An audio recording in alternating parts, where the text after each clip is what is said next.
Quel est le prix de la paix? Pour Margot Dubois, ce fut sa liberté. Pour sauver sa famille d'une guerre sanglante, elle a été forcée de céder sa vie, devenant l'épouse d'un homme qu'elle n'avait jamais rencontré.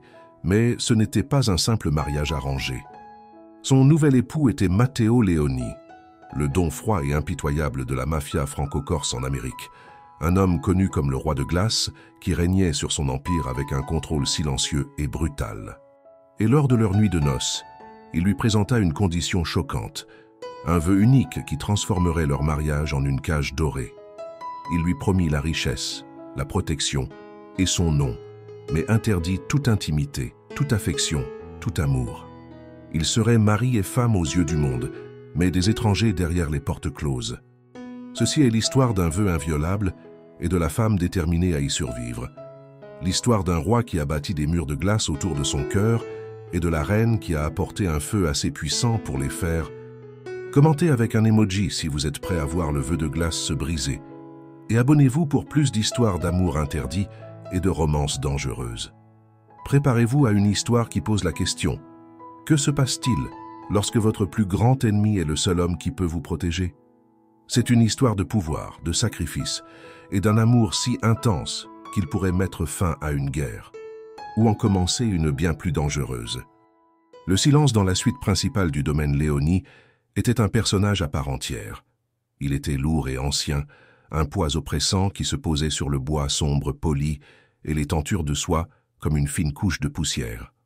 Depuis sa place sur le bord d'un fauteuil en velours, Margot Dubois sentait ce silence jusque dans ses os, un frisson que le feu rugissant dans la cheminée de marbre ne pouvait atteindre. Derrière la baie vitrée, les pelouses manucurées de la propriété de Long Island descendaient vers les eaux grises et brumeuses du Sound. C'était un monde d'une beauté immense et emprisonnée, tout comme elle. Elle gardait le dos droit, le menton levé dans un masque de sérénité qui lui coûtait chaque once de sa force intérieure. La robe de mariée ivoire, une création de couturier censée signifier la joie, ressemblait plus à un linceul. Elle était lourde sur ses épaules, la soie froide contre sa peau, un rappel physique du pacte qui avait scellé le destin de sa famille. Un sacrifice, le prix de la paix. La cérémonie avait été une affaire stérile et sans effusion de sang dans le bureau d'un juge à downtown Manhattan. Pas d'invités, pas de célébration, juste des avocats, elle et lui. Matteo Leoni, son mari. Le nom résonnait dans son esprit, non pas comme celui d'un amant, mais comme celui d'un bourreau. Elle ne l'avait vu qu'une poignée de fois, et à chaque fois, il semblait moins un homme qu'une force de la nature contenue dans un costume parfaitement taillé. Une ombre avec des yeux d'un bleu si sombre qu'il semblait absorber la lumière. La porte de la suite s'ouvrit sans un bruit. Margot ne sursauta pas. Son corps entier se raidit, une corde de violon tendue à l'extrême, mais son expression resta inchangée. Elle avait senti sa présence avant de le voir, une chute soudaine de la température de la pièce. Matteo Leoni entra avec la grâce délibérée d'un prédateur. Il referma la porte derrière lui, et le doux clic de la serrure sonna comme le scellement d'un tombeau. Il ne la regarda pas tout de suite. Au lieu de cela, ses yeux balayèrent la pièce, évaluant, cataloguant. C'était son espace, et sa présence le réclamait instantanément. Il portait un costume noir sans cravate, le col de sa chemise d'un blanc éclatant déboutonné. La lumière du feu dansait dans ses cheveux noirs de jais, sculptant des ombres sur son visage anguleux. Il était, d'une manière froide et aristocratique, d'une beauté dévastatrice. Une statue romaine sculptée dans la glace et le mépris. Finalement, ses yeux bleu-violet se posèrent sur elle. Il n'y avait rien en eux. Pas de désir, pas de colère, pas même de curiosité. C'était le regard d'un homme examinant une pièce sur un échiquier. Une pièce de valeur peut-être, mais une pièce néanmoins. « Vous avez l'air mal à l'aise, dit-il. » Sa voix était un baryton grave et contrôlé, dépourvu d'inflexion. Elle semblait griffer le silence plutôt que le briser. Margot croisa son regard, ses yeux verts, la seule partie d'elle qui refusait de cacher la tempête intérieure, inébranlable. « Je suis là où l'on m'a dit d'être. » Un fantôme de quelque chose, de l'approbation peut-être ou de l'indifférence, traversa ses lèvres fines. Il se dirigea vers un bar intégré contre le mur du fond, chaque pas silencieux et précis. Il se versa une mesure de scotch, le son du liquide ambré éclaboussant la glace anormalement fort dans la pièce silencieuse. Il ne lui en proposa pas. « Établissons les règles de cet arrangement », dit-il en se tournant vers elle, le verre à la main. La lumière du feu le dessinait en or, mais son visage restait dans l'ombre. Le monde extérieur croit que ce mariage a uni nos familles et mis fin à une guerre. Ils croiront que nous sommes un couple. En public, vous jouerez le rôle de ma femme. Vous serez respectueuse, digne, silencieuse. Margot sentit son cœur marteler ses côtes, un oiseau paniqué dans une cage. Elle joignit ses mains sur ses genoux, ses ongles s'enfonçant légèrement dans sa peau pour se raccrocher à la réalité. Et derrière les portes closes, sa voix sortit plus stable qu'elle ne le pensait. Matteo fit un pas en avant, sortant de l'ombre. Maintenant, elle pouvait voir clairement son expression. C'était un masque de sang-froid, indéchiffrable. Derrière les portes closes, nous sommes des étrangers. Vous vivrez dans cette maison. Vous aurez tout ce que vous désirez, vêtements, bijoux, liberté entre ces murs. Mais vous ne m'aurez pas, moi. Il fit une pause, laissant le poids de ses mots s'installer. Ce mariage est une façade, un symbole politique. Il n'y aura aucune intimité entre nous. Il n'y aura pas d'héritier. Il n'y aura aucune affection. Vous n'êtes pas ma femme. Vous êtes le collatéral d'un traité de paix. Il leva son verre, la glace tintant doucement, un son sec et final. Ceci est mon vœu, la seule condition qui compte. Vous ne me toucherez pas, vous n'attendrez rien de moi, et vous ne tenterez pas de franchir la ligne que je trace en ce moment. En échange, votre famille vit, compris? Le vœu de glace. L'audace de la chose était si choquante, si totalement froide, que pendant un instant Margot oublia de respirer. Ce n'était pas de la colère qu'il montrait, mais une annulation complète d'elle, en tant que personne, en tant que femme. Il la réduisait à un objet, un morceau de collatéral. Et étrangement, au plus profond de sa peur, une étincelle de quelque chose de plus chaud s'enflamma. La défiance. Elle était une Dubois. On pouvait la plier, mais on ne la briserait pas. Son père l'avait sous-estimée. Et maintenant son mari faisait la même erreur. Margot se leva, le mouvement fluide et gracieux malgré le poids de la robe et de la situation. Elle traversa les quelques mètres qui les séparaient, s'arrêtant à une distance respectueuse, mais indéniablement conflictuelle. Elle dut lever le menton pour croiser ses yeux, mais son propre regard vert était au niveau de la résolution d'une reine. « Je comprends parfaitement, monsieur Léonie, » dit-elle, sa voix basse et claire tranchant l'air comme un éclat de verre. Vous aurez votre façade, et j'aurai la sécurité de ma famille. Elle jeta un coup d'œil au vaste lit intact qui dominait la pièce, puis de nouveau à lui. J'espère que les chambres d'amis de cette maison sont confortables. Parce que cette suite, elle fit un geste ample revendiquant l'espace avec un calme d'acier, sera la mienne. Pour la première fois, Margot vit une fissure dans le masque de Matteo, une lueur de surprise authentique dans ses yeux sombres. Il ne s'était pas attendu à une résistance. Il s'était attendu à une mariée terrifiée et soumise. Il la regardait maintenant, la voyant vraiment. La colombe qu'il pensait avoir mise en cage avait des serres d'acier. Il ne dit rien. Il hocha juste la tête, un seul signe presque imperceptible, une reconnaissance à contre-cœur. Il termina son scotch d'une traite, posa le verre vide sur le bar avec un clic définitif et se dirigea vers une porte de l'autre côté de la pièce, un dressing peut-être. Avant de disparaître, il s'arrêta et parla sans se retourner. « Bienvenue dans votre cage, Margot. » La porte se referma. Et Margot se retrouva de nouveau seule, le feu crépitant semblant maintenant se moquer d'elle, dans le silence écrasant de sa nouvelle vie. Elle ne trembla pas. Au lieu de cela, elle prit une profonde inspiration, l'air froid remplissant ses poumons. La guerre à l'extérieur était peut-être terminée, mais la guerre à l'intérieur de ces murs ne faisait que commencer. La première matinée de Margot en tant que Madame Léonie commença non pas avec le chant des oiseaux ou la caresse du soleil, mais avec l'absence de son, un vide encore plus profond que le silence de la nuit précédente. Elle se réveilla dans le vaste lit à baldaquin, les draps de soies égyptiennes frais contre sa peau, se sentant comme une intruse dans un musée. La lumière qui filtrait à travers les hautes fenêtres était pâle et grise, tendue à travers un ciel nuageux qui promettait de la pluie. Elle s'assit, le cœur lourd dans sa poitrine. La chambre, à la lumière du jour, était encore plus imposante. Des œuvres d'art sombres et sérieuses la fixaient depuis les murs, et chaque meuble semblait valoir plus que la maison dans laquelle elle avait grandi. C'était un luxe conçu pour intimider, pas pour réconforter. Une cage dorée, la métaphore était si évidente qu'elle en était cruelle. Elle remarqua que ses vêtements de la nuit précédente avaient disparu, et à leur place, pliée soigneusement au pied du lit, se trouvait une tenue simple mais élégante, une robe en cachemire de couleur crème et des ballerines en cuir.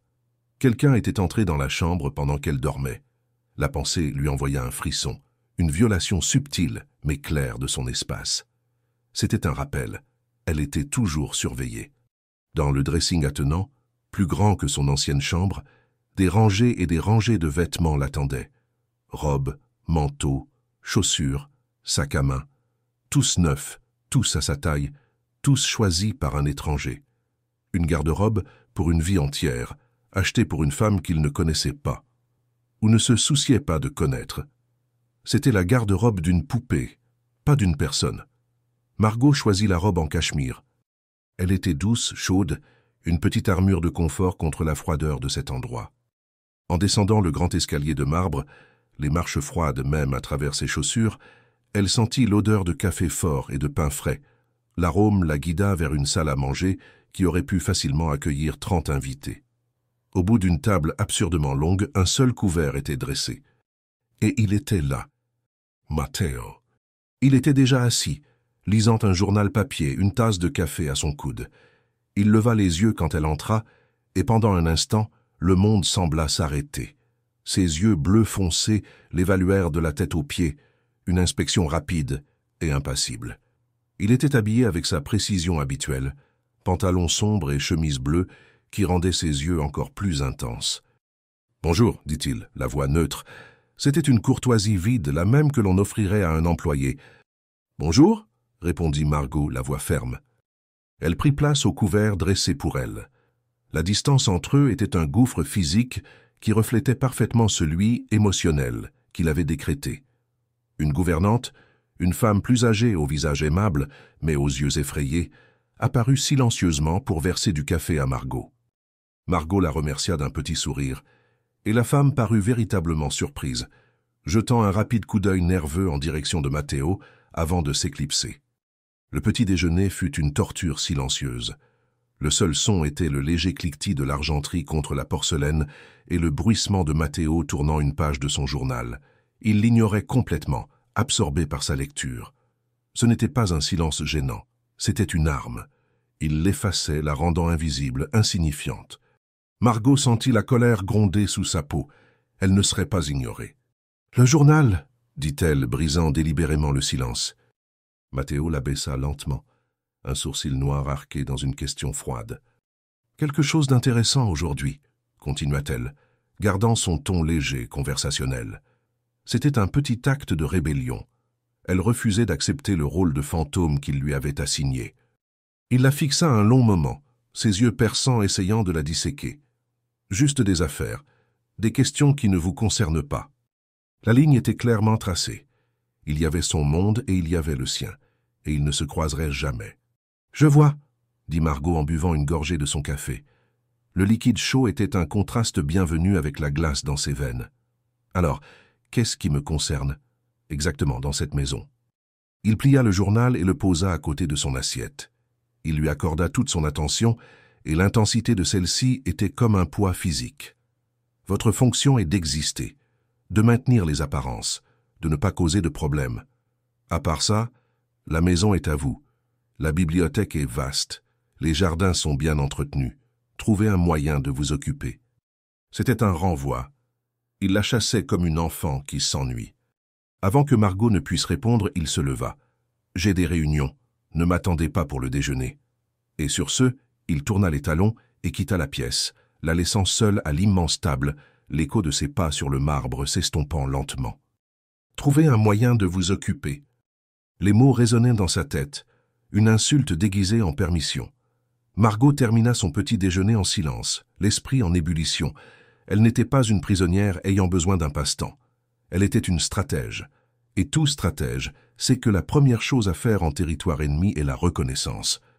Elle décida de suivre son conseil. Elle explorerait. Elle passa la matinée à errer dans les couloirs silencieux du manoir. C'était un labyrinthe de beauté froide et de richesse impersonnelle. Elle toucha les tapisseries sur les murs, sentant la texture rugueuse sous ses doigts. Elle sentit le citron et le vieux poli à meubles. Elle entendit le lointain tic-tac d'une horloge de grand-père, marquant le temps de sa sentence. Finalement, elle trouva la bibliothèque, et elle s'arrêta sur le seuil, le souffle coupé. C'était la seule pièce de la maison qui semblait avoir une âme. Des murs du sol au plafond, remplis de livres reliés en cuir. 2 fauteuils confortables étaient placés devant une cheminée en pierre, et une échelle en bois sur roulette était prête à atteindre les étagères les plus hautes. L'air sentait le vieux papier et le cuir, une odeur que Margot avait toujours aimée. C'était un sanctuaire. Elle entra, faisant courir ses doigts sur les dos des livres. Classique, philosophie, histoire, poésie. Quiconque avait organisé cette collection avait un esprit curieux et profond. Serait-ce lui? La pensée semblait incongrue avec l'homme froid et calculateur qu'elle avait rencontré. Sur une petite table d'appoint, à l'écart des étagères principales, se trouvait une pile de livres plus récents, d'apparence plus manipulée. Au sommet se trouvait un volume de poésie. Il était ouvert, face contre table. Curieuse, Margot le ramassa. C'était un recueil de sonnets d'Elizabeth Barrett Browning. Et sur la page ouverte, un seul vers était souligné au crayon, d'une écriture ferme et anguleuse. « Je ne t'aime pas seulement pour ce que tu es, mais pour ce que je suis quand je suis avec toi. » Margot traça la ligne du bout du doigt. Le geste était si inattendu, si sentimental, si vulnérable, qu'il semblait être une fissure dans l'armure glacée de la maison Léonie. Cela ne pouvait pas venir de Matteo. C'était impossible. Puis elle le vit. Au bas de la page, presque cachée dans la marge, se trouvait une petite note dans la même écriture. 2 mots et une date, d'il y a près de 25 ans. Pour mon Isabelle. Isabelle, la mère de Matteo. Margot savait qu'elle était morte quand il n'était qu'un garçon. Ce livre, cette note, était le fantôme d'une époque où il y avait peut-être eu de l'amour et de la chaleur entre ces murs. Un aperçu d'un monde d'avant la glace. Elle referma doucement le livre, un sentiment étrange s'installant dans sa poitrine. Ce n'était pas de la pitié, c'était quelque chose de plus dangereux. C'était de la curiosité. Elle était dans une maison gouvernée par un roi de glace, un homme qui interdisait l'émotion. Mais cette bibliothèque, ce livre, cette note, c'était la preuve que, longtemps auparavant, quelqu'un avait essayé d'apprendre à ce roi comment aimer.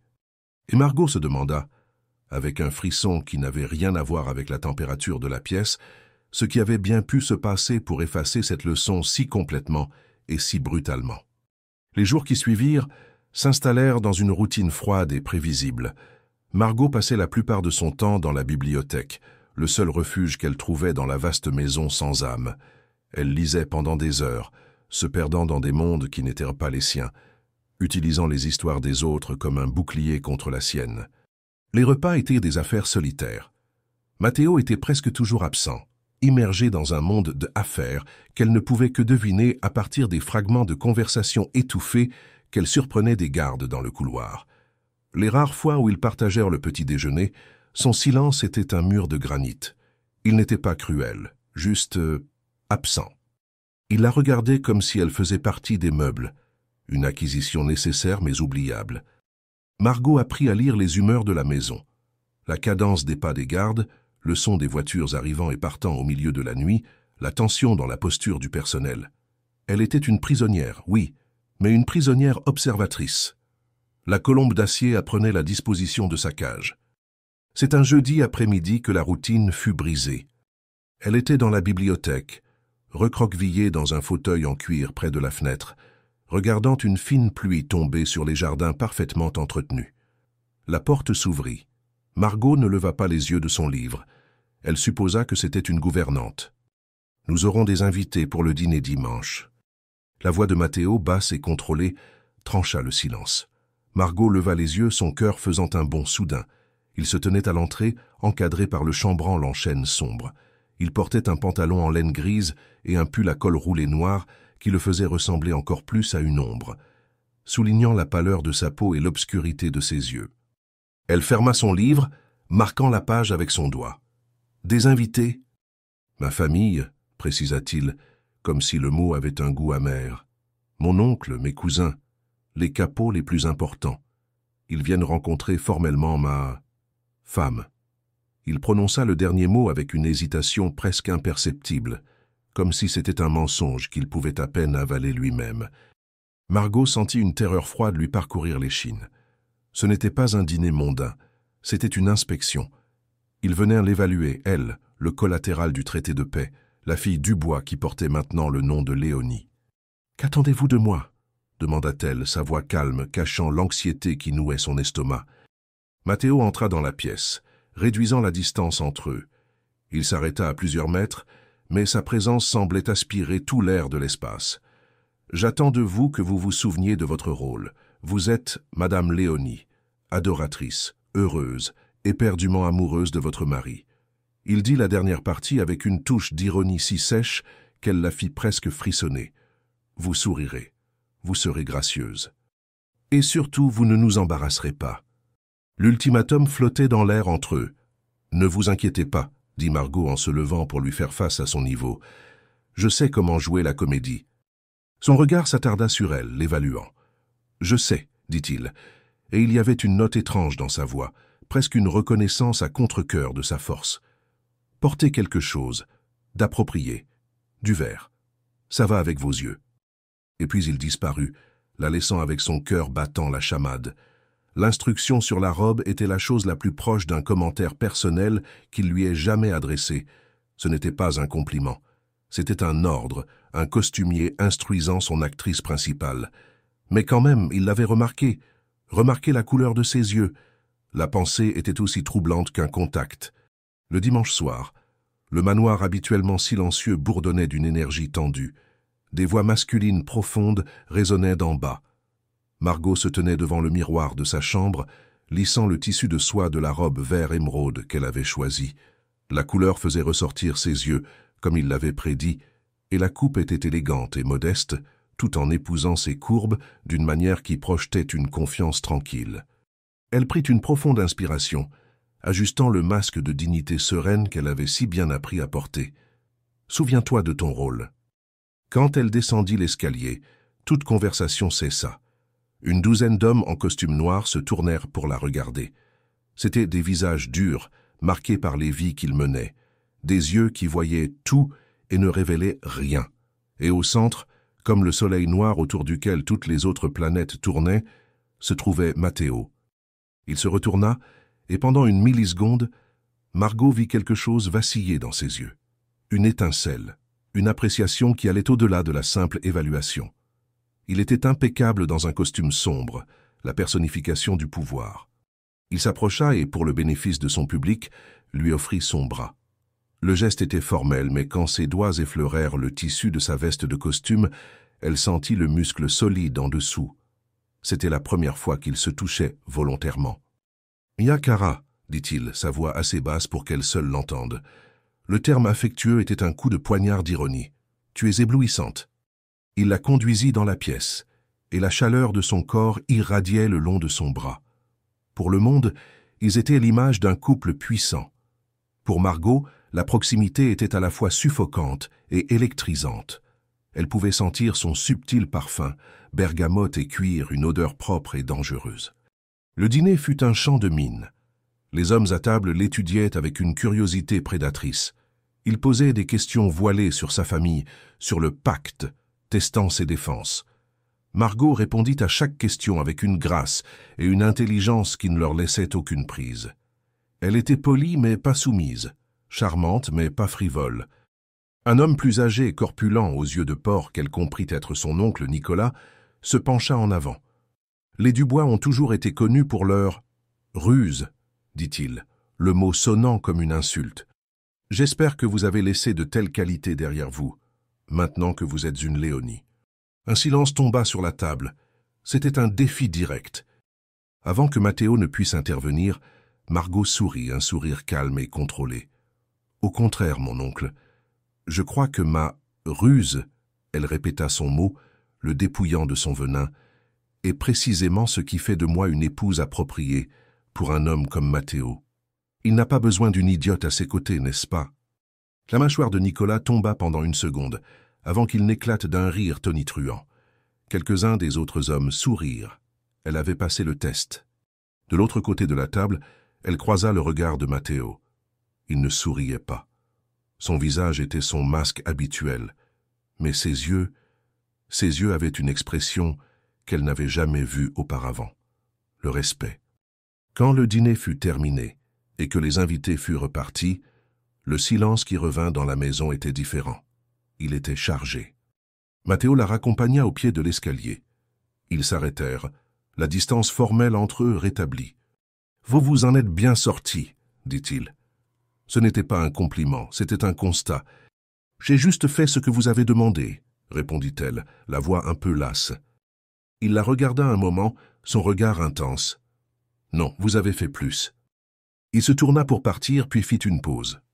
Sans regarder en arrière, il dit « Le verre vous va vraiment bien. » Et puis il monta les escaliers, non pas vers une chambre d'amis comme elle l'avait supposé, mais vers une aile complètement différente du manoir.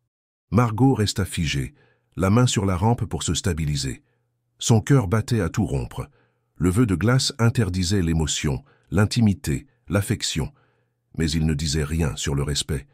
Et cette nuit-là, pour la première fois, Margot sentit que dans les yeux de son mari, le roi de glace, elle était devenue plus qu'un pion sur l'échiquier. Elle était devenue la reine. Le respect que Margot sentait avoir gagné le soir du dîner de famille s'évapora comme la brume matinale. Dans les jours qui suivirent, Matteo devint plus distant que jamais. S'il était une présence froide auparavant, il était maintenant un vide, un fantôme hantant sa propre maison. Il l'évitait avec une précision calculée, partant avant qu'elle ne descende pour le petit déjeuner et revenant tard dans la nuit, longtemps après qu'elle se soit retirée dans la solitude de sa chambre. Margot comprit la tactique.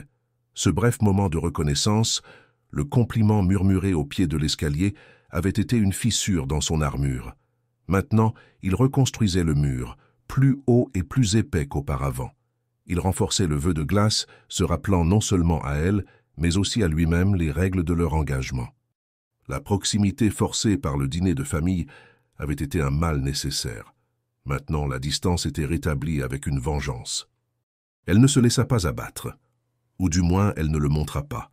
Elle continua sa routine, utilisant la bibliothèque comme son sanctuaire et les vastes couloirs silencieux comme son domaine.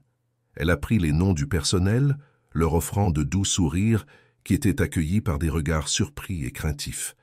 Elle plantait des graines d'humanité dans un sol stérile, un petit acte de défi contre le règne glacial de son mari.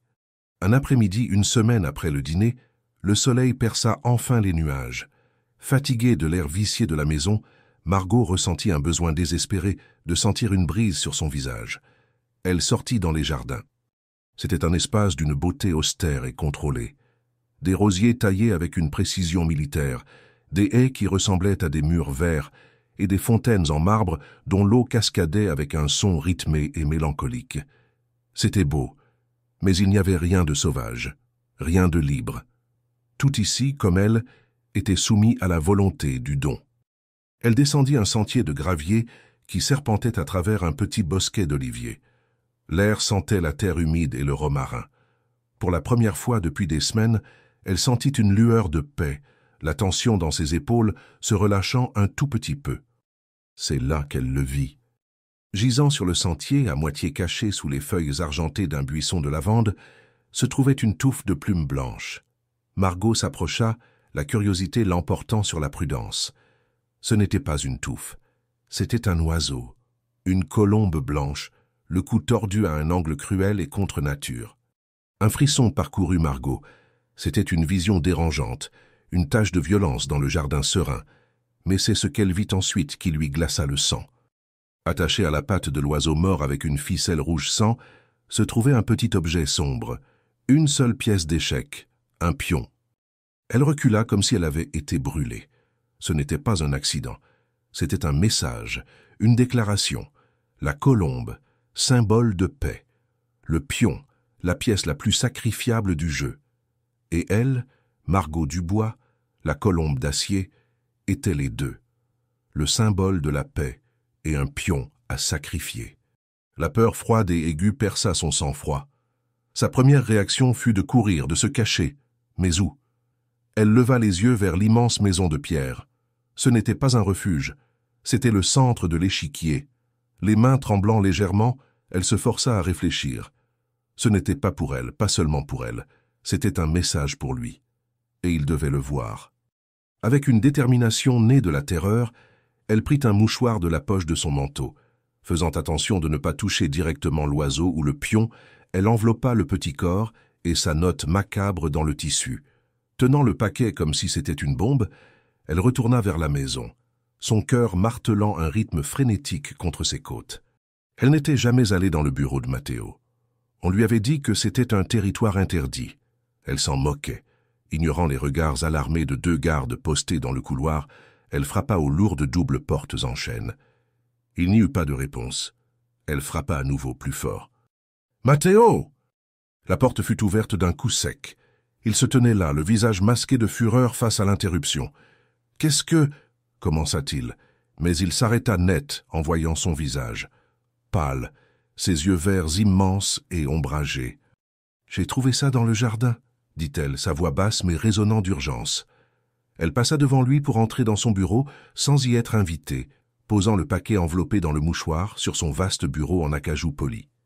Le bureau était comme lui, sombre, imposant, méticuleusement organisé. Il sentait le cuir, le scotch et la faible odeur presque imperceptible d'ozone, comme l'air avant un orage. Avec un regard méfiant, Matteo s'approcha du bureau.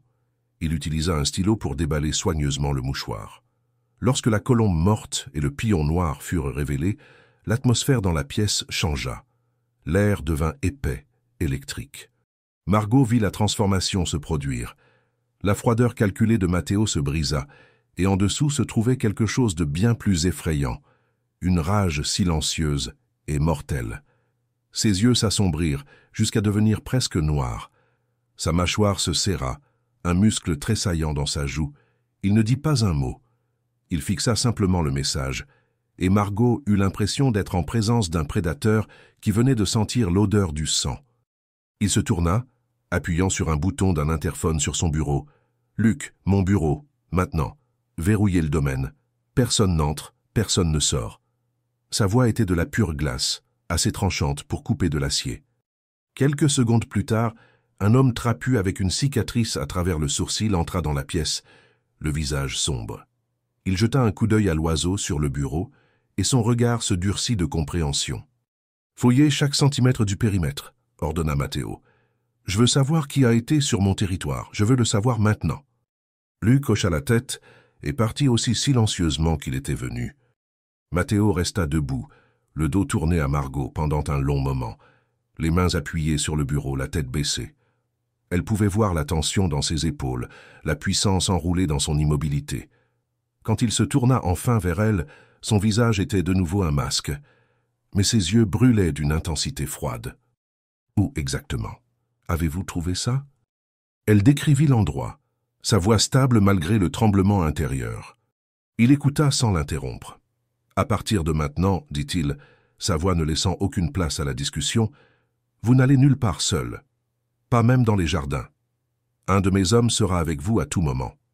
Vous ne quittez pas cette maison sans ma permission expresse. C'est clair ?» La cage venait de rétrécir. Les murs dorés devenaient des barreaux d'acier. « Quelqu'un n'est pas content de notre mariage, » dit Margot, plus une affirmation qu'une question. « Quelqu'un n'est pas content de la paix, » la corrigea-t-il, ses yeux se fixant sur les siens. « Et ils vous ont utilisé pour m'envoyer un rappel. » Il fit une pause, faisant un pas vers elle. « Ils ont fait une erreur. Ils pensent que vous êtes ma faiblesse, le pion qu'ils peuvent sacrifier. » Il s'arrêta juste devant elle, plus près qu'il ne l'avait jamais été. Margot dut pencher la tête en arrière pour croiser son regard. « Ils vont apprendre, » murmura-t-il, sa voix une promesse sombre et dangereuse, « que toucher à ce qui est à moi ne vous rend pas faible. Ça fait de vous une cible. » À ce moment-là, sous le poids de sa fureur protectrice, Margot réalisa une vérité terrifiante. Le vœu de glace pouvait les maintenir séparés en esprit, mais le sang et la menace venaient de les enchaîner ensemble. Elle n'était pas seulement la femme du don, elle était sa possession. Et le roi de glace protégerait ses possessions avec une brutalité qu'elle pouvait à peine commencer à imaginer. La nouvelle réalité de Margot avait un nom, Denis. C'était un homme d'âge mûr, avec un visage qui semblait sculpté dans le granit et des yeux gris qui ne manquaient rien. Il était son ombre constante. Quand elle lisait dans la bibliothèque, il se tenait juste devant la porte. Quand elle parcourait les couloirs, le bruit de ses pas feutrés faisait écho au sien à une distance respectueuse. Il ne parlait que si on lui adressait la parole, et ses réponses étaient toujours courtes et précises. Il était l'incarnation vivante de son emprisonnement, un rappel à chaque instant que sa vie n'était plus la sienne. La peur initiale qui avait saisi son cœur après avoir trouvé l'oiseau mort se transforma en quelque chose de plus complexe, un mélange d'anxiété latente et d'une colère frustrée, en cage. Elle était piégée, non seulement par les murs du manoir, mais aussi par la menace invisible qui les encerclait. Matteo, de son côté, disparut dans son travail. Il était une tempête contenue, une présence que Margot sentait vibrer à travers les murs même de la maison sans même le voir. Des réunions avec des hommes au visage sombre avaient lieu à toute heure dans son bureau. Le manoir, autrefois silencieux, bourdonnait maintenant d'une urgence tendue.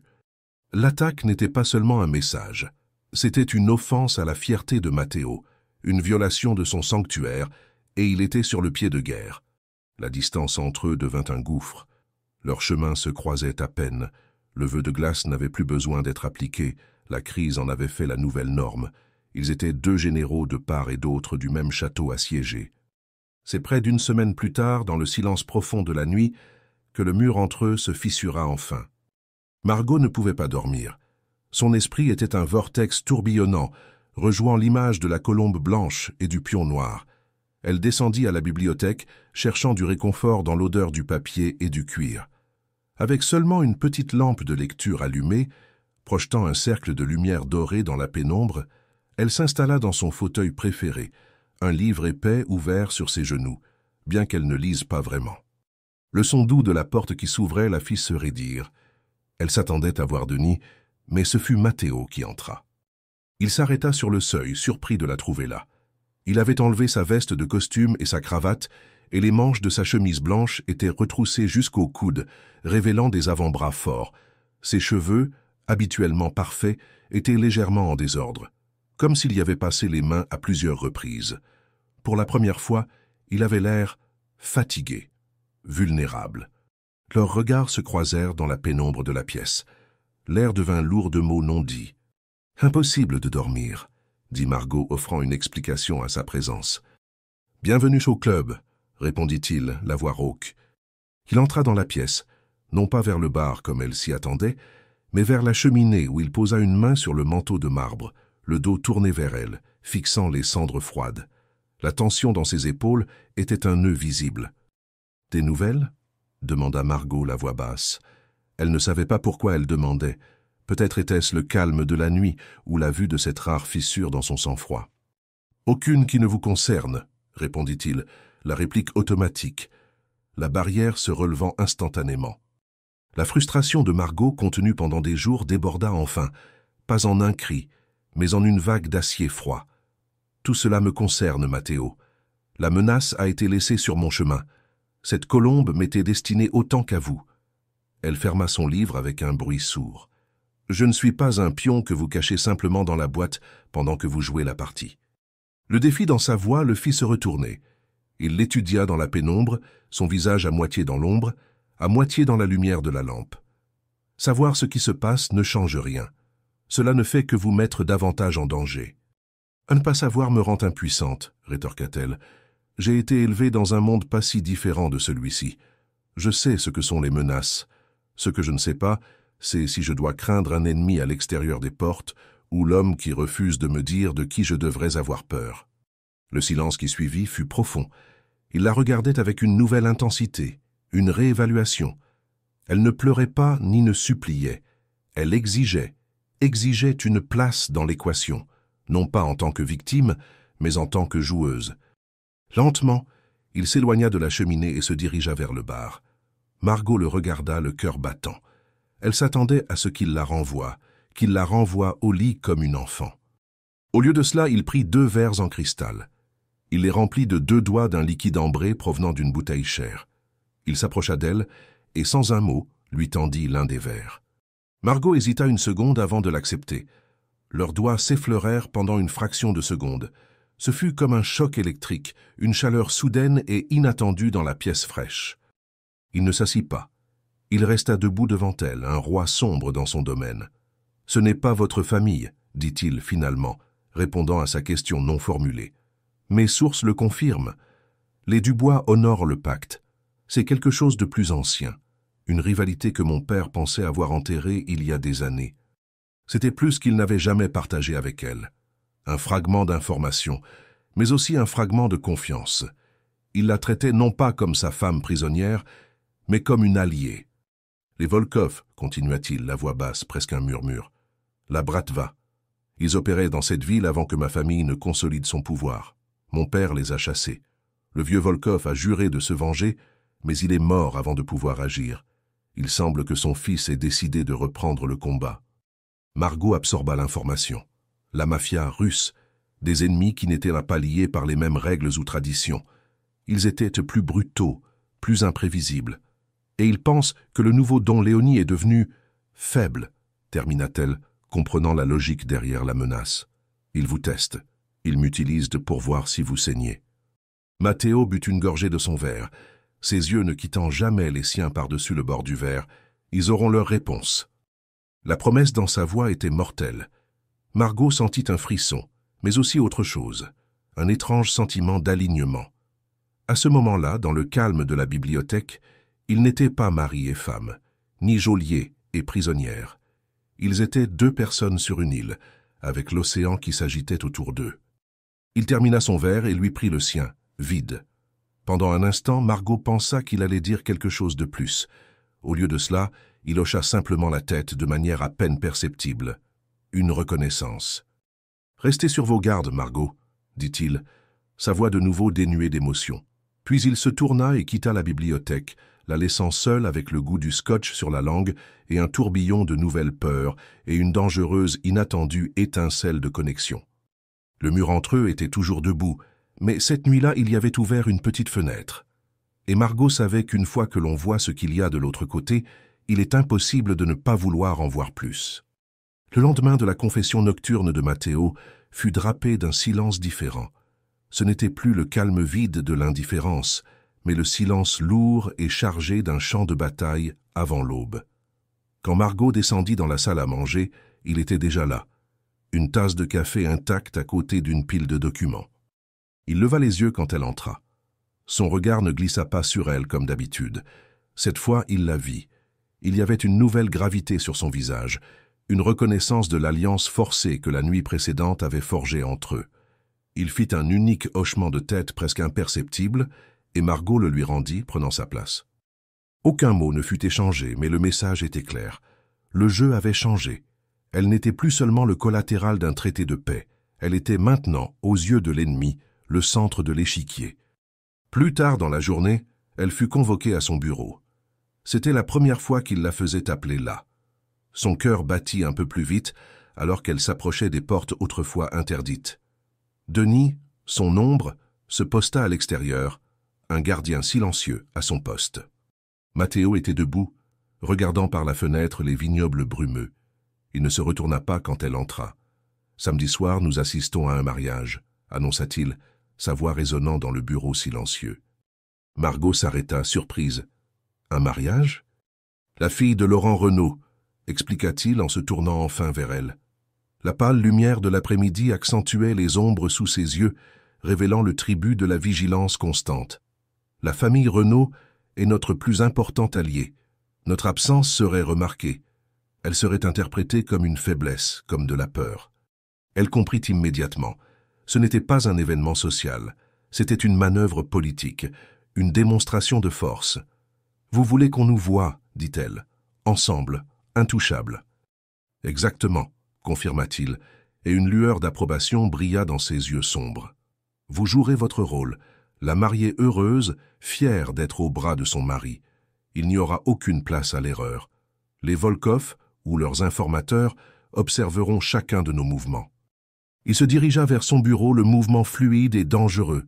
Il y aura de la sécurité, bien sûr, mais notre meilleure défense ce soir-là sera notre performance. Ils doivent croire à la façade. Ils doivent croire que vous frappez, c'est me frapper directement, qu'il n'y a aucune distance entre nous. » L'ironie était si épaisse que Margot pouvait presque la goûter. Pour survivre, il devrait briser publiquement le vœu de glace qui les gouvernait en privé. « Que devrais-je porter ?» demanda-t-elle, son esprit travaillant déjà de manière stratégique.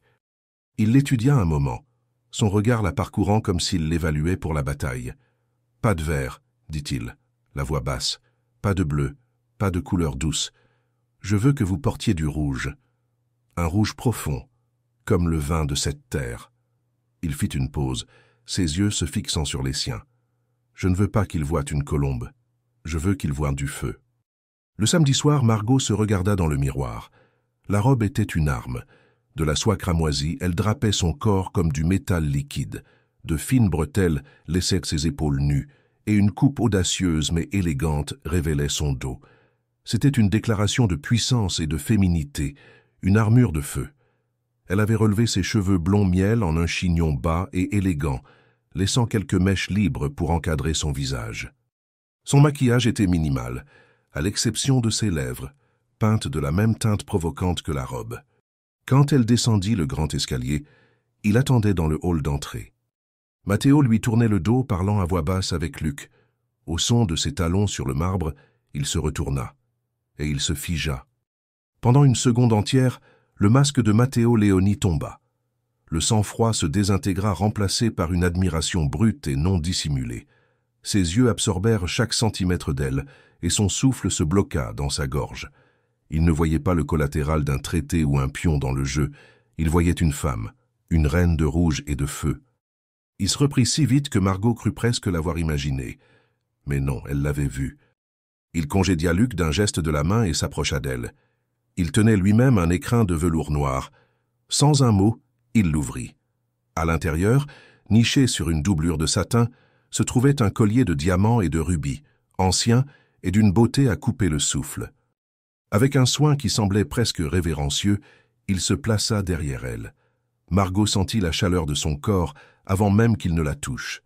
Puis, ses doigts effleurèrent la peau nue de sa nuque alors qu'il fermait le fermoir. Le contact fut bref, professionnel, mais il envoya un frisson le long de toute sa colonne vertébrale. Les pierres froides se posèrent contre sa clavicule, mais la peau là où il l'avait touchée brûlait. « C'était à ma mère, » dit-il. Sa voix un murmure rauque près de son oreille. Elle le portait quand elle voulait rappeler aux hommes qui étaient aux commandes. Margot déglutit difficilement, sentant le poids des bijoux et de l'histoire sur sa peau. Elle croisa son regard dans le reflet d'un miroir proche. L'intensité qui s'y trouvait lui coupa le souffle. Le trajet en voiture jusqu'à la réception se déroula dans un silence épais et chargé. L'attention était un troisième passager dans l'espace confiné de la berline blindée. « Quand nous sortirons de la voiture, » dit Matteo brisant le silence alors qu'ils arrivaient, « vous ne me quittez pas d'un centimètre, pas d'un seul. Votre main sera sur mon bras. Je vous guiderai. Si je pose ma main sur votre dos, vous vous penchez près de moi. Vous souriez comme si je venais de vous raconter le plus merveilleux secret du monde. Compris ? » « Compris, » murmura-t-elle. La voiture s'arrêta. Dehors, photographes et invités s'agitaient. Le spectacle allait commencer. Un garde ouvrit la porte de Matteo. Il sortit, un pilier de pouvoir dans son smoking noir. Puis il se tourna et lui offrit sa main. Margot la prit. Sa main était forte et chaude, engloutissant la sienne dans une prise possessive. Alors qu'elle émergeait de la voiture, un éclat de flash explosa dans la nuit. Margot ne sia pas. Elle leva le menton et sourit, un sourire radieux et confiant. Comme il l'avait commandé, elle glissa sa main au creux de son bras, entrelaçant leurs doigts. Ils se tournèrent vers l'entrée. À ce moment, Matteo déplaça son autre main, la posant fermement au creux de son dos nu. Le contact. Ce n'était pas comme l'effleurement de ses doigts sur son cou. C'était un geste de possession, une marque. La chaleur de sa paume contre sa peau fraîche fut un choc, un feu de forêt qui se propagea à travers chaque nerf de son corps. C'était pour le public. Une pièce de théâtre pour les regards indiscrets, mais pour Margot, c'était la chose la plus réelle qu'elle ait jamais ressentie. Il se pencha, sa bouche près de son oreille, son souffle chaud sur sa peau. « Maintenant, » murmura-t-il, la vibration une sensation qu'elle sentit dans ses os. « Donnons-leur un spectacle. » Et ensemble, Le roi de glace et sa reine de feu entrèrent dans la fosse aux lions. À l'intérieur de la grande salle de bal, le monde était un tourbillon de lumière cristalline, de rires faux et du son croissant d'un orchestre jouant une valse. Pour Margot, c'était comme être dans l'œil d'un cyclone. Le seul point de calme, et paradoxalement le centre de la tempête, était la main de Matteo qui restait fermement sur son dos. Ce contact était son ancre et sa chaîne. Ils se déplaçaient à travers la foule comme des membres de la royauté. Les gens s'écartèrent pour eux, leurs regards suivant chacun de leurs mouvements. Des hommes au visage durci par la violence hochèrent la tête respectueusement à Matteo. Leurs femmes, parées de bijoux et de sourires de soie, évaluaient Margot avec un mélange de curiosité, d'envie et de peur. Margot représentait une paix que beaucoup d'entre elles n'avaient jamais connue et un pouvoir que maintenant, indéniablement, elle partageait. Elle joua son rôle à la perfection. Elle riait doucement aux blagues de Matteo, qu'il lui murmurait à l'oreille des piques sèches et observatrices sur les invités. Elle inclinait la tête vers lui avec un regard d'adoration, et elle touchait son bras avec une familiarité intime qui semblait pratiquée depuis des années. C'était effroyablement facile. « Laurent Renaud nous observe depuis la table d'honneur », murmura Matteo près de ses cheveux, son souffle chaud envoyant un frisson sur sa peau. Il a l'air satisfait. L'alliance lui semble solide. « Et nos autres admirateurs ?» chuchota Margot en retour, le sourire ne quittant jamais ses lèvres. La prise de Matteo sur son dos se resserra pendant une fraction de seconde. L'homme près du bar, costume gris, sans cravate, cheveux roux. Margot laissa discrètement ses yeux dériver dans cette direction. L'homme était un bloc de granit, avec un visage de combattant et de petits yeux de porc, pâles. Il n'essayait pas de se fondre dans la masse. Il observait, son regard fixé sur eux, flagrant et menaçant. Un Volkov. Il n'est pas très subtil, observa-t-elle. Ce ne sont pas des gens subtils, répondit Matteo. Ils veulent que nous sachions qu'ils sont là. Ils veulent voir si nous bronchons. Juste à ce moment, l'orchestre passa d'un morceau enlevé à une valse lente et romantique. « Et maintenant, » dit Matteo, sa voix basse et ferme, « nous dansons. » Ce n'était pas une invitation, c'était un ordre. Il la guida sur la piste de danse, son corps se positionnant devant le sien. Une de ses mains resta au creux de son dos, l'attirant plus près que ce qui était strictement nécessaire. L'autre prit sa main, entrelaçant leurs doigts. Le contact était électrique, envoyant une décharge de chaleur le long du bras de Margot. Elle posa sa main libre sur son épaule, sentant le muscle solide sous le smoking coûteux. Et puis, ils commencèrent à bouger. Le reste de la salle de bal s'estompa. Il n'y avait que la musique et le cercle intime que leur corps créait. Ils la menaient avec une confiance sans effort, ses pas sûrs et précis. Margot, qui avait toujours aimé danser, suivit comme s'ils avaient fait cela toute leur vie. De si près, elle pouvait voir les nuances de son visage que la distance cachait habituellement. Les légères lignes de fatigue autour de ses yeux, la petite cicatrice blanche qui coupait son sourcil gauche, la façon dont ses cils sombres étaient étonnamment longs. Son parfum l'enveloppait, la bergamote et le cuir mélangés à l'odeur propre de l'amidon et à l'odeur uniquement masculine qui n'était qu'à lui. « Vous êtes tendu » murmura-t-il, son menton frôlant sa tempe. « Est-ce votre arme qui presse contre mes côtes, ou êtes-vous simplement heureux de me voir ?» répondit-elle, sa voix un murmure audacieux, le testant. Un fantôme de sourire toucha les lèvres de Matteo. « Malin, détendez-vous. Laissez-moi vous guider, montrez-leur que vous me faites confiance. » Confiance. Le mot flottait entre eux, absurde, et pourtant, à ce moment-là, étrangement vrai. Dans une pièce pleine d'ennemis et de faux amis, il était la seule personne en qui elle pouvait avoir confiance pour la garder en sécurité. Elle se détendit consciemment dans son étreinte, permettant à son corps de se mouler juste un peu plus près du sien. L'effet fut instantané. Son souffle se bloqua et elle sentit son cœur battre, un rythme fort et régulier, contre le sien. La façade se dissipa pendant une seconde, et ils n'étaient plus qu'un homme et une femme, bougeant comme un seul au son de la musique, pris dans une dangereuse gravité. Leurs regards se croisèrent. Le bleu foncé des siens n'était plus de la glace. C'était le bleu profond de l'océan à minuit, plein de secrets et de profondeurs inexplorées. Il la regardait comme s'il essayait de mémoriser chaque détail de son visage, comme s'il la voyait pour la toute première fois. La musique se termina, mais pendant une longue seconde, ils ne bougèrent pas. Le charme ne fut rompu que par le son des applaudissements polis autour d'eux. Matteo cligna des yeux, le masque du contrôle se remettant en place. Il la guida hors de la piste, sa main ne quittant jamais son dos. Ils restèrent 1 heure de plus, 1 heure de sourire parfait et de contact possessif. Puis, avec la même grâce calculée avec laquelle ils étaient arrivés, ils firent leurs adieux et partirent. Le silence dans la voiture sur le chemin du retour au manoir était plus fort que la musique de l'orchestre. Margot regardait par la fenêtre, le paysage nocturne, un flou passager. Elle pouvait encore sentir le fantôme de sa main sur son dos, la chaleur de son corps pressé contre le sien. Le collier de rubis semblait lourd et froid contre sa peau maintenant chaude. Matteo fixait droit devant lui, la mâchoire serrée, les mains crispées sur ses genoux. Le spectacle était terminé. Le vœu de glace aurait dû redescendre entre eux comme un rideau de fer, mais ce ne fut pas le cas. Le souvenir de la danse, de cette intimité forcée devenue terrifiante de réalité, flottait dans l'air entre eux, épais et indéniable. Quand ils arrivèrent au manoir, il la raccompagna jusqu'au pied de l'escalier, comme c'était devenu leur coutume. Les lumières du hall d'entrée semblaient vives et dures après l'atmosphère douce du mariage. Ils s'arrêtèrent d'1 mètre d'espace entre eux. La nuit était finie.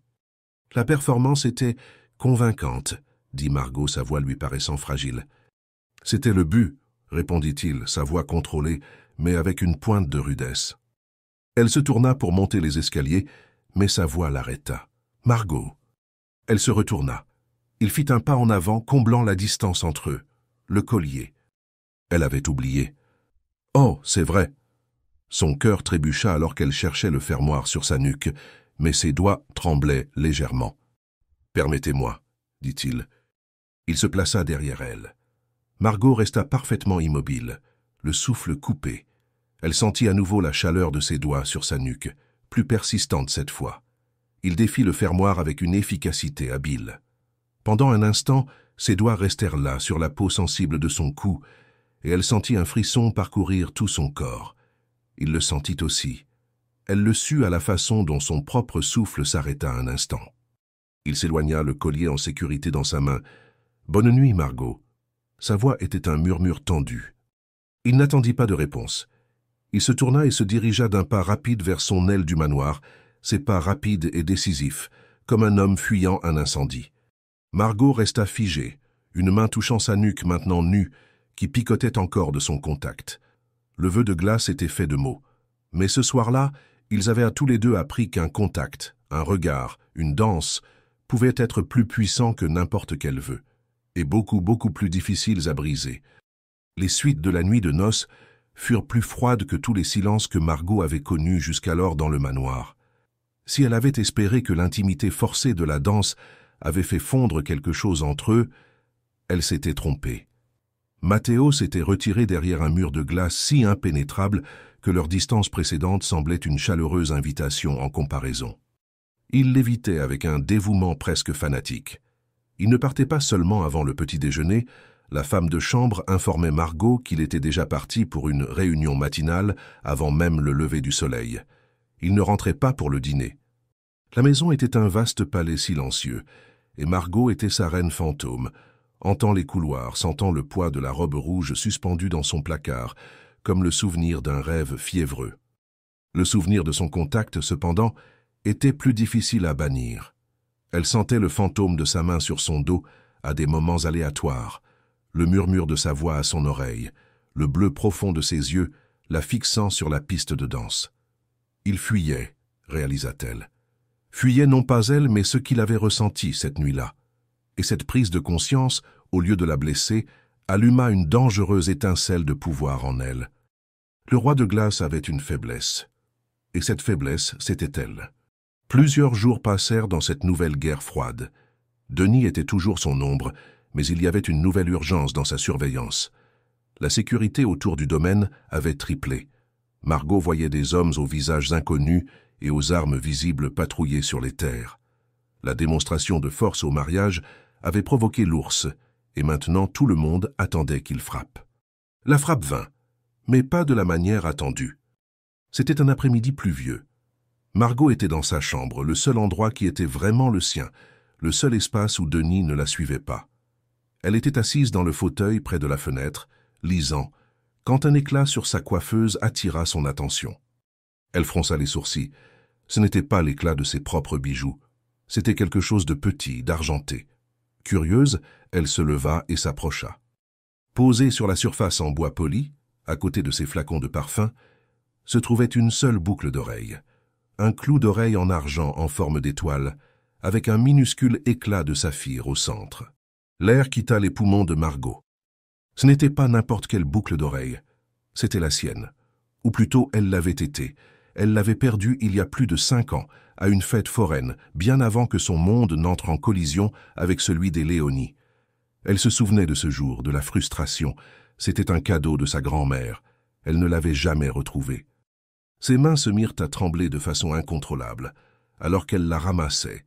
C'était réel. Comment diable était-ce là? Puis elle vit le petit morceau de papier plié glisser en dessous. Son cœur martela ses côtes, un battement de tambour de panique. Avec des doigts engourdis, elle le déplia. Le message était imprimé en caractères de machine à écrire, froid et impersonnel. Nous savons où trouver les choses que vous avez perdues. Imaginez ce que nous pouvons trouver d'autre. Un cri se logea dans sa gorge. C'était impossible. Personne à part sa famille ne connaissait cette boucle d'oreille. Ce n'était pas seulement une menace, c'était une violation de la plus profonde des sortes.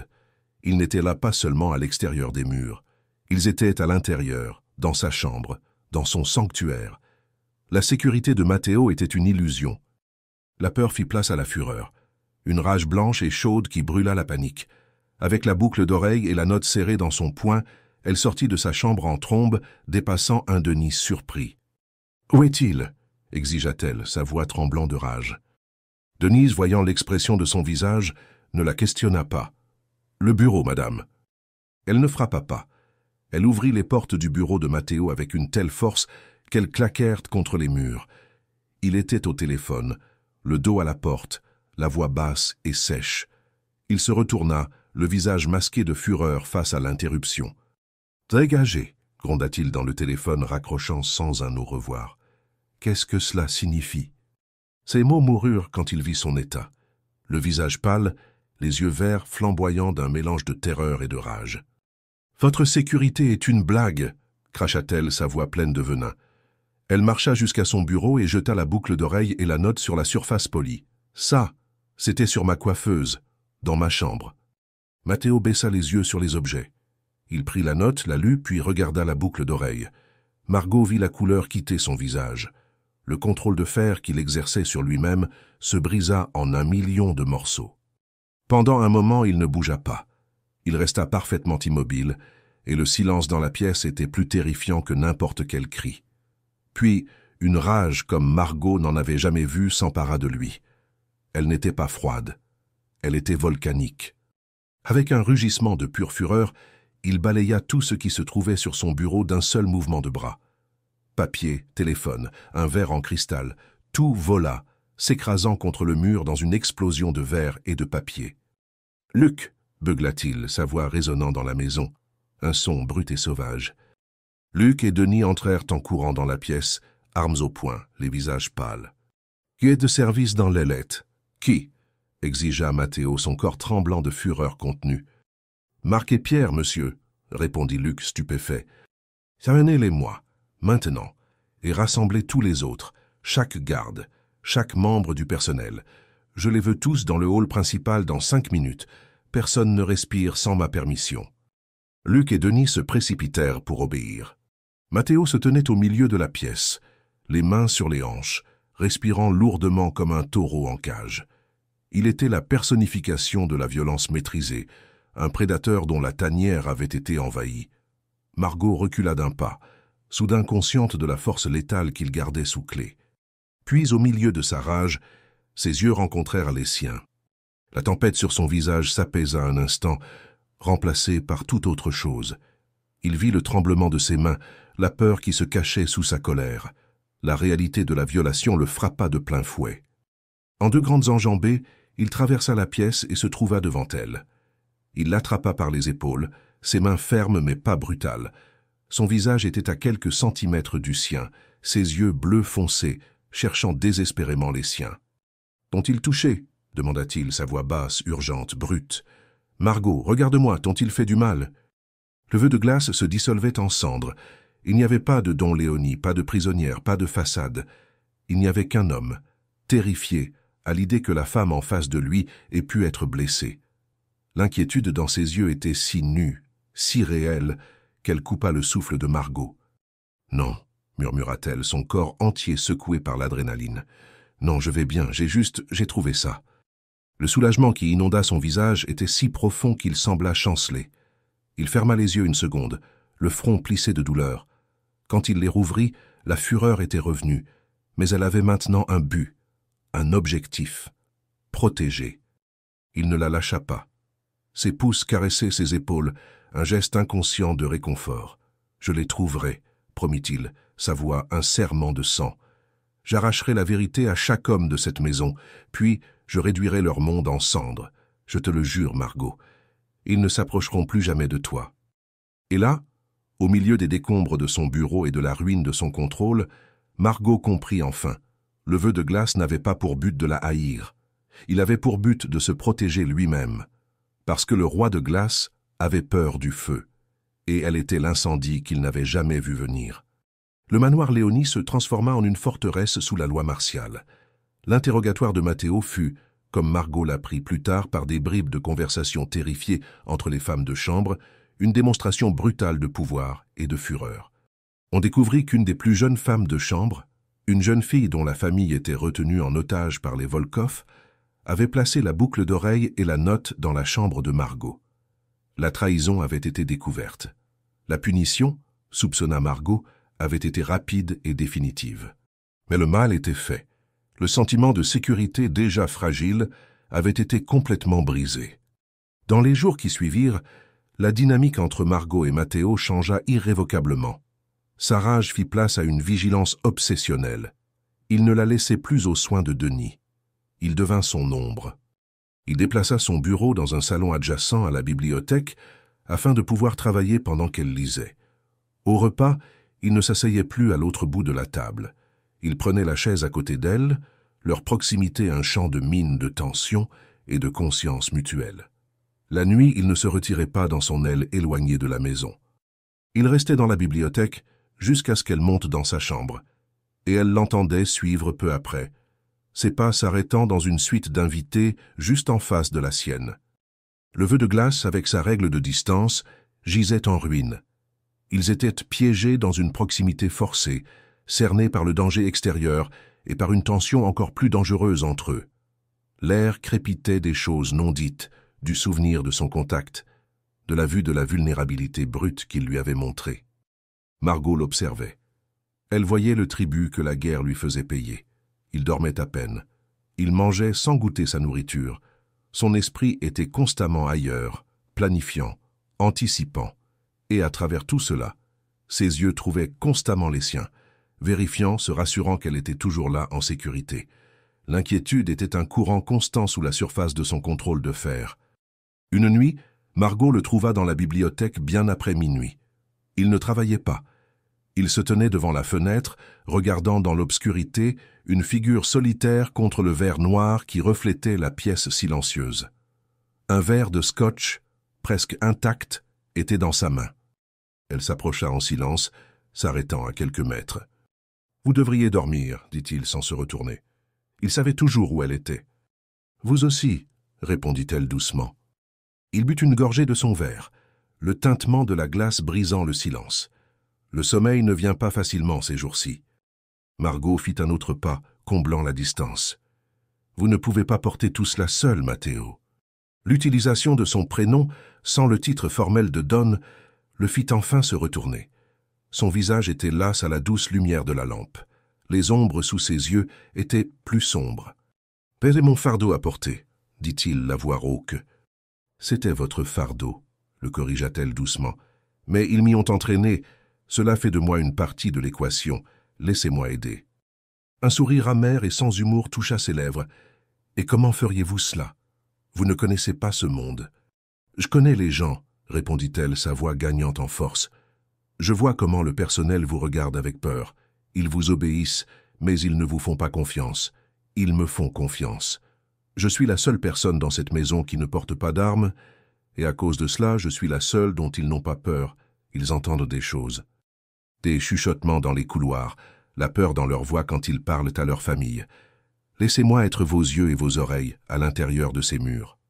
Il la fixa un long moment, la surprise sur son visage étant lentement remplacée par une considération à contre-cœur. La colombe d'acier ne demandait pas seulement à être informée. Elle offrait d'être une arme qu'il n'avait jamais pensé à utiliser. « C'est dangereux, dit-il, sa voix un avertissement. « Ne rien savoir pendant que je dors dans une maison qui peut être infiltrée est plus dangereux, rétorqua-t-elle. Il termina son scotch d'une traite, le mouvement brusque. Il posa le verre sur le rebord de la fenêtre avec un clic définitif. D'accord. La concession sembla lui coûter cher. Mais vous me dites tout, chaque mot, chaque regard étrange. Pas de secret. Pas de secret, acquiesça-t-elle. Le pacte flottait dans l'air entre eux, plus intime que n'importe quel vœu de mariage. Il fit un pas vers elle, son corps bloquant le peu de lumière qui venait de la lampe. « Pourquoi faites-vous cela, Margot ?» demanda-t-il, sa voix basse, presque un murmure. « Vous devriez me haïr. Je vous ai enfermé dans cette cage. » Margot leva le menton, son regard stable. « La haine est un luxe que nous ne pouvons pas nous permettre en ce moment. Les Volkov veulent de voir cette maison brûler. Il se trouve que j'y vis. C'est une simple question d'autodéfense. » C'était une demi-vérité, et ils le savaient tous les deux. C'était plus que cela. C'était à propos de la vulnérabilité qu'elle avait vue dans ses yeux au bureau. C'était à propos du serment qu'il avait fait de la protéger. C'était à propos du fait que, contre toute attente, ils étaient devenus la seule source de sécurité l'un pour l'autre. « Autodéfense », répéta-t-il, son ton sceptique. Ses yeux cherchèrent quelque chose de plus sur son visage. La proximité était vertigineuse. Margot pouvait sentir la chaleur qui émanait de lui, sentir le scotch sur son haleine. Son cœur commença à battre plus vite. Il leva la main lentement, comme pour tâter l'eau. Il hésita une fraction de seconde avant de toucher son visage. Ses doigts étaient rugueux et chauds contre la peau douce de sa joue. Le contact était léger, interrogateur, et il envoya une onde de choc à travers tout le système nerveux de Margot. Elle ne recula pas. Elle se pencha dans son contact, un mouvement presque imperceptible. Ses yeux se fermèrent un instant. « Matteo » murmura-t-elle, le nom un souffle. Le son de son nom sur ses lèvres sembla rompre le dernier fil de son contrôle. Son expression changea, le combat dans ses yeux cédant la place à un désir sombre et brut. Il baissa la tête, et pendant un moment à couper le souffle, Margot pensa qu'il allait l'embrasser. Son corps entier le désirait, ce saut final, l'anéantissement total du vœu qui les séparait. Mais alors, avec une malédiction basse et gutturale, il s'éloigna, retirant sa main comme s'il s'était brûlé. « Non, dit-il, plus à lui-même qu'à elle. » Il recula, mettant une distance de sécurité entre eux. Le masque de glace se remit en place, mais cette fois, Margot pouvait voir les fissures. « Ça, on ne peut pas. » Il se tourna brusquement sans regarder en arrière. « Allez vous coucher, Margot. » L'ordre était dur, une tentative désespérée de rétablir les limites qu'il venait d'oblitérer lui-même. Il sortit de la bibliothèque d'un pas rapide et lourd, laissant Margot seule dans le silence, sa joue picotant encore là où il l'avait touchée. Elle savait qu'il avait peur, mais ce n'était pas des Volkov, c'était d'elle, de ce qu'elle lui faisait ressentir. Le vœu de glace n'était pas seulement brisé, il fondait. Et Margot savait que lorsque la glace céderait enfin, le déluge qui suivrait serait assez puissant pour les noyer tous les deux. La quasi-confession dans la bibliothèque laissa une marque indélébile. L'air entre Margot et Matteo devint mince, chargé de l'électricité d'un éclair contenu. Ils étaient deux aimants aux pôles inversés, forcés de se rapprocher, résistant à une attraction qui devenait plus forte chaque jour. Margot tint sa parole. Elle devint la maîtresse espionne silencieuse de la maison. Avec sa grâce et sa dignité tranquille, elle gagna la confiance du personnel. Ils venaient à elle avec leur peur, chuchotant à propos d'une voiture étrange vue sur la route, d'un appel téléphonique avec des grésillements sur la ligne. C'étaient des fragments, des pièces d'un puzzle, et elle les livrait tous à Matteo.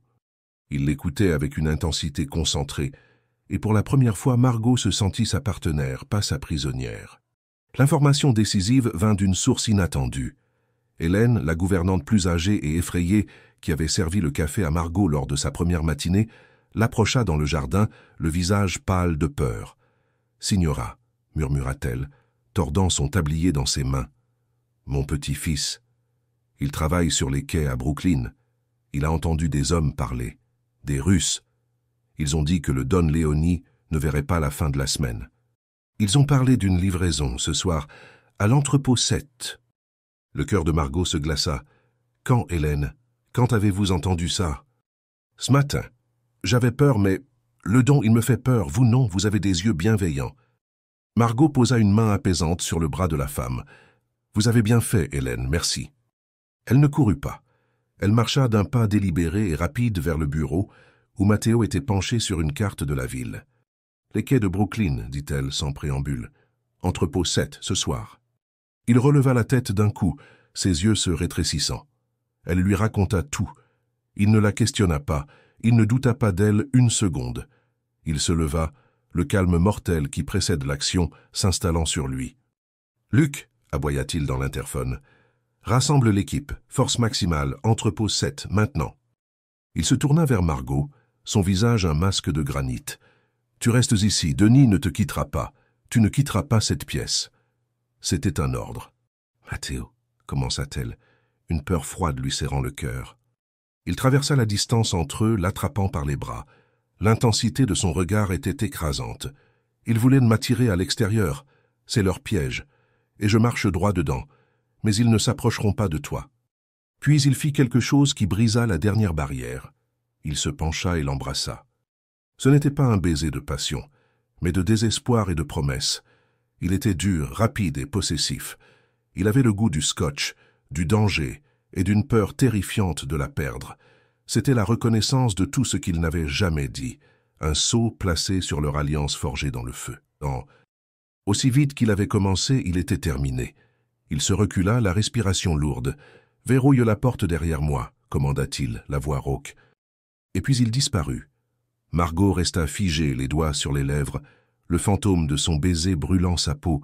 Elle entendit le bruit des voitures qui démarraient, le grondement des hommes se préparant à la guerre. Elle verrouilla la porte. Les heures qui suivirent furent la plus longue torture de sa vie. Le silence dans le manoir était assourdissant. Chaque tic-tac de l'horloge était comme un coup de marteau sur son crâne. Elle faisait les 100 pas, son cœur un bloc de glace dans sa poitrine. Elle ne priait pas. Elle n'avait jamais été religieuse. Au lieu de cela, elle s'accrochait à l'image de son visage, à l'intensité de ses yeux, au serment silencieux de son baiser. L'aube vint, peignant le ciel de nuances de gris et de rose, et avec elle le son d'une seule voiture revenant sur l'allée de gravier. Margot se précipita vers la fenêtre qui donnait sur l'entrée principale. C'était la berline de Matteo, criblée de balles, le pare-brise constellé de fissures. La portière du conducteur s'ouvrit et il tomba presque. Elle ne réfléchit pas. Elle déverrouilla sa porte et courut, dévalant les escaliers, ignorant les appels de Denis. Elle le rejoignit dans le hall. Il était appuyé contre le mur, son smoking noir déchiré et taché de sang. Il avait une vilaine coupure sur le front et son bras gauche était enveloppé dans un bandage de fortune déjà imbibé de rouge. Mais il était vivant, il était debout. Leurs regards se croisèrent à travers le vaste hall. Le soulagement qui l'inonda était si puissant que ses genoux faiblirent. Il fit un pas vers elle, puis un autre. Il ne s'arrêta que lorsqu'il fut juste en face d'elle. Il leva sa main valide et toucha son visage, son pouce traçant sa joue comme pour s'assurer qu'elle était réelle. « C'est fini », murmura-t-il, sa voix épuisée mais définitive. « Les Volkov ne seront plus un problème. » Les larmes que Margot avait retenues pendant des heures coulèrent enfin, traçant silencieusement leur chemin sur son visage. « Tu es blessé. »« C'est une égratignure, » mentit-il, mais ses yeux racontaient l'histoire de la bataille brutale qu'il avait menée. Et là, dans le silence de l'aube, avec l'odeur de la poudre et du sang flottant dans l'air, le vœu de glace se désintégra complètement, se transformant en rien d'autre que de la vapeur. « Je t'ai enfermé ici pour t'utiliser comme un pion, » dit-il, sa voix épaisse d'un regret brut, « pour te garder comme un collatéral. »« Je sais, » murmura-t-elle. « Mais j'avais tort, » continua-t-il, ses yeux bleus foncés, maintenant si clairs et vulnérables, fixés sur les siens. « Je ne t'emprisonnais pas, toi. Je m'emprisonnais moi-même. Le vœu, C'était pour me tenir éloigné de toi, parce que je savais, dès le premier instant où je t'ai vu, que tu serais la seule chose que je ne pourrais jamais contrôler. » Margot plaça sa main sur la sienne, sur son visage. « Et maintenant ?» Il se pencha, posant son front contre le sien. L'épuisement et la douleur étaient évidents dans chaque ligne de son corps, mais dans ses yeux brillait une nouvelle lumière, une reddition. « Maintenant, » murmura-t-il, sa bouche à quelques centimètres de la sienne, « il n'y a plus de vœux, plus de règles, seulement ça. » Il l'embrassa à nouveau. Cette fois, il n'y avait pas de désespoir. Il n'y avait qu'une certitude profonde et résonnante. C'était un baiser lent, plein de soulagement, de promesses, et le début de quelque chose de bien plus puissant que n'importe quel traité de paix. C'était l'acceptation que la guerre extérieure était terminée et que la bataille en eux avait enfin été gagnée. Le roi de glace s'était incliné, non pas en défaite mais en adoration de la reine de feu qui avait fait fondre son royaume gelé et lui avait appris à ressentir à nouveau. La cage dorée n'était plus une prison, c'était le début d'un empire, et ils le gouverneraient ensemble.